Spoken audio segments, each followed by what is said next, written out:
बिहार के लिए पूरे शर्मनाक की बात है और पूरे देश में इसका जो मैसेज गया है वो बहुत ही नेगेटिव मैसेज गया है बिहार सरकार के खिलाफ में। 100% गलत है।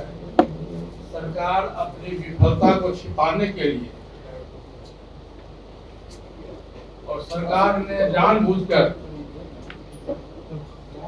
इस तरह की घटनाएं सरकार के द्वारा कराया गया, क्योंकि हमारे परमादरणीय गृह मंत्री जी का कार्यक्रम था सासाराम में। गृह मंत्री जी से मांग किया है कि बिहार की जो स्थिति है, लॉ एंड ऑर्डर की जो स्थिति है, रामनवमी पर जो घटनाएं घटी है, उसकी पूरी रिपोर्ट महामहिम राज्यपाल से रिपोर्ट ले लें। रिपोर्ट आने के बाद रिपोर्ट में क्या तथ्य आता है, उसके बाद भारत सरकार इस पर अपना निर्णय ले। फिर नीतीश जी आरजेडी गठबंधन में गए थे और कुछ दिनों के बाद फिर वहां से वापस आ गए और ये बोल के आए कि अब मैं कभी जिंदगी में जब तक मैं राजनीति करूंगा तब तक मैं कभी आरजेडी गठबंधन में नहीं जाऊंगा। आज बिहार की जो स्थिति है वो 1990 से लेकर 2005 तक की जो बिहार की स्थिति थी वैसा महसूस हो रहा है। और अब बीते दिनों देखते हुए रामनवमी के जुलूस में घटनाएं घटी और सरकार के द्वारा एनडीए गठबंधन के मंत्रियों पर आरोप लगाया जा रहा है कि उन्होंने ऐसा किया, जबकि 100% गलत है। सरकार अपनी विफलता को छिपाने के लिए और सरकार ने जानबूझकर इस तरह की घटनाएं सरकार के द्वारा कराया गया, क्योंकि हमारे परमादरणीय गृह मंत्री जी का कार्यक्रम था सासाराम में और कई जगह प्रोग्राम था उनका, तो इस ढंग से ये कराया गया जिससे उनका प्रोग्राम सफल नहीं हो, प्रोग्राम रुक जाए। और बिहार सरकार मुख्य दर्शक बन के देखती रही और भारत सरकार के गृह मंत्री जी का प्रोग्राम किसी न किसी कारणवश स्थगित करना पड़ा, क्योंकि वहाँ 144 लागू किया गया। तो ये बिहार के लिए पूरे शर्मनाक की बात है और पूरे देश में इसका जो मैसेज गया है वो बहुत ही नेगेटिव मैसेज गया है बिहार सरकार के खिलाफ में। और देखिए, नीतीश कुमार जी गठबंधन में 17 वर्ष से एनडीए गठबंधन के पार्ट थे, एनडीए गठबंधन में थे और एनडीए गठबंधन ने उन पर विश्वास किया और कम सीट मिलने के बावजूद भी उनको बिहार का मुख्यमंत्री बनाया गया। और बिहार की जनता ने नीतीश कुमार जी को एनडीए गठबंधन के लिए ही अपना मत दिया था, न कि आरजेडी में जाने के लिए दिया था।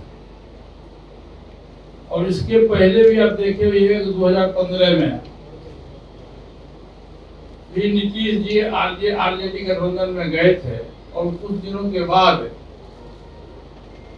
फिर वहां से वापस आ गए और ये बोल के आए कि अब मैं कभी जिंदगी में जब तक मैं राजनीति करूंगा तब तक मैं कभी आरजेडी गठबंधन में नहीं जाऊंगा। फिर भी दोबारा वो चले गए। आज बिहार का प्रशासन पंगु बन गया है। इसका एक कारण है कि नीतीश जी अपने को कमजोर महसूस करते हैं और बिहार का जो पदाधिकारी है वो भी नीतीश जी को कमजोर मुख्यमंत्री मानता है, बेसहाय मुख्यमंत्री मानता है। और कोई भी डिसीजन लेने के पहले अपने भाषण में देखते होइएगा कि नीतीश जी तेजस्वी यादव की तरफ देख के ही बोलते हैं। तो ये बिहार के लिए बहुत ही दुर्भाग्य है और मैं भारत सरकार से मांग करूंगा कि बिहार की जो लॉ एंड ऑर्डर की स्थिति है, गृह मंत्री जी से मैं आग्रह करूंगा कि यहाँ के जो महामहिम राज्यपाल है इनसे रिपोर्ट मंगा लें कि बिहार की रियल स्थिति क्या है। यहाँ की लॉ एंड ऑर्डर बहुत ही खराब है। रोज डकैती, रोज लूट, हत्याएं हो रही है, बैंक रॉबरी हो रहा है और बिहार सरकार इसमें बिल्कुल ही विफल साबित हुआ है। इसलिए मैं माननीय गृह मंत्री से आग्रह करूँगा कि बिहार की ताजा स्थिति के बारे में वो रिपोर्ट मंगावें और फिर भविष्य में जैसा हो वैसा किया जाए। दूसरा, आज जो प्रेस कॉन्फ्रेंस करने का मुख्य उद्देश्य है, तो हमारे चंदन सिंह जी पहले इस घर में थे, कुछ कारणवश कुछ नाराजगी हुई होगी, कुछ दिनों के लिए चले गए, दूसरे दल में चले गए। मैं नाम नहीं लेना चाहता हूँ किस दल में गए हैं, दूसरे दल में चले गए।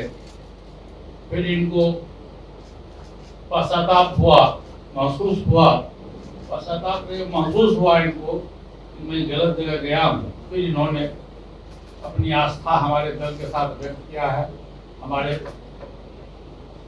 पार्टी के तरफ भी मुखातिब हुए हैं। मैं इनको तहे दिल से आशीर्वाद देता हूँ। आप घर में आए हैं, दुरुस्त रहे। और मैं अपनी ओर से पहले जिस पद पर थे, पार्टी के बिहार के प्रवक्ता थे, मैं इनको प्रवक्ता का पद पर मनोनीत करता हूँ। राष्ट्रपति शासन की मांग कर रहे हैं क्या बिहार में? राष्ट्रपति शासन का मांग किए हैं क्या? देखिए, आप उसको उल्टा मत समझिए।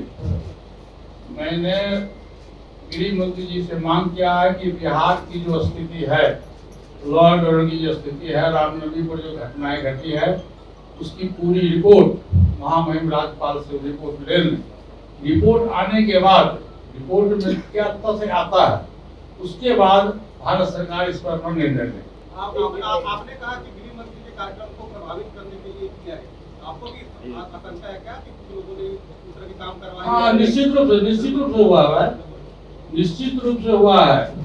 और गृह मंत्री जी का वहाँ प्रोग्राम था, बिहार में 2 प्रोग्राम था। उस प्रोग्राम से आरजेडी और बिहार की जो सरकार है वो घबरा गई और जानबूझ के उन्होंने रामनवमी के मेले पर, रामनवमी के जुलूस पर ये जो हंगामा हुआ है, ये सुनियोजित हंगामा है। और प्रशासन मुख्य दर्शक बन के बैठे रहे। नहीं तो नीतीश कुमार ये कहे हैं, ये जो बिहार जला है, इसके पीछे कौन है, कौन बी टीम काम कर रहा है, कौन? अरे भाई, तो मैं तो कह रहा हूँ गृह मंत्री जी से कि आप इसकी जांच करवा लीजिए। नीतीश कुमार से हम जांच नहीं करा लेंगे। हम यहाँ का झगड़ा है, तो महामहिम राज्यपाल महोदय है, उनसे मैंने कहा है कि आप जांच कराइए और जांच कराने के बाद जो लोग दोषी होंगे उन पर कार्रवाई की जाए। लेकिन सर, मैं भी तो वही कह रहा हूँ जो आप कह रहे हैं।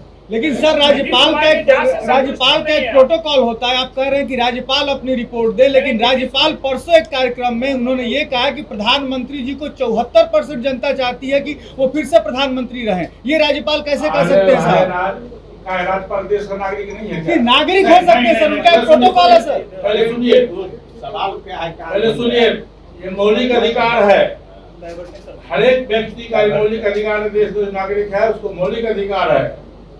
आप उसके अधिकार का हनन नहीं कर सकते। पहले वो देश का नागरिक है, तब दूसरे राज्यपाल है। बिहार सरकार की जांच से संतुष्ट क्यों नहीं है आप लोग? ये बताइए, बिहार सरकार की जांच से संतुष्ट क्यों नहीं? बिहार सरकार की जांच से संतुष्ट नहीं है। बिहार सरकार खुद अभियुक्त है। बिहार सरकार के रहते हुए, मुख्यमंत्री के रहते हुए, प्रशासन के रहते हुए घटनाएं घटी है, तो इसलिए जो अभियुक्त है उसे जांच किसे करा रही? जो निष्पक्ष बॉडी है उसे जांच कराने की बात हो रही है। या इसकी जांच सीबीआई से हो, इसकी जांच सेंट्रल एजेंसी से हो। लेकिन सर, महागठबंधन सरकार का आरोप है कि विपक्ष की ही साजिश है और ये सुनियोजित तरीके से किया जा रहा है। महागठबंधन सरकार का आरोप है कि विपक्ष ने ऐसा किया। मेरा आरोप है कि बिहार सरकार ने ऐसा किया। आप इसकी जांच करा तो लीजिए, मैं तो जांच की बात कर रहा हूँ ना। ठीक है, हम राज्यपाल महोदय से नहीं कराइएगा, सीबीआई से इसकी जांच हो। तो सीबीआई ईडी को भरोसा ही नहीं है सर। आप जब देश वाला को भरोसे नहीं है तो देश को कहाँ ले जाइएगा? आप लोग को बिहार सरकार पे भरोसा नहीं है। देश पर आपको भरोसा नहीं है, एजेंसी पर भरोसा नहीं है, कहाँ ले जाइएगा? चोर को यदि चोर नहीं कहिएगा क्या कहिएगा? ईमानदार कहिएगा? आप एक भी व्यक्ति का नाम लीजिए जो निर्दोष आदमी को सीबीआई ने पकड़ा हो। आप बोलिए, एक भी व्यक्ति का पूरे देश में नाम लीजिए जिसको सीबीआई ने गलत ढंग से पकड़ के जेल में बंद किया हो। जो दोषी है, सुनिए, जो दोषी है उस पर सीबीआई कार्रवाई कर रही है। कोर्ट का अपना जुडिशल होता है, सीबीआई का अपना जुडिशल होता है, उसमें सरकार का कुछ लेना देना नहीं है। आप एक भी व्यक्ति के नाम बताओ जो व्यक्ति निर्दोष हो, उस पर सीबीआई कार्रवाई की हो। आप बताइए, आप प्रश्न पूछ रहे हो हमसे, अब बताइए कौन सा व्यक्ति है साजिश में सीबीआई ने गलत काम किया, ईडी ने गलत काम किया? ऐसे देखिए देश चलता है संविधान से, देश चलता है नियम कानून से। जो दोषी होगा उसको सजा मिलेगा, जो निर्दोष होगा वो मुक्त हो जाएगा।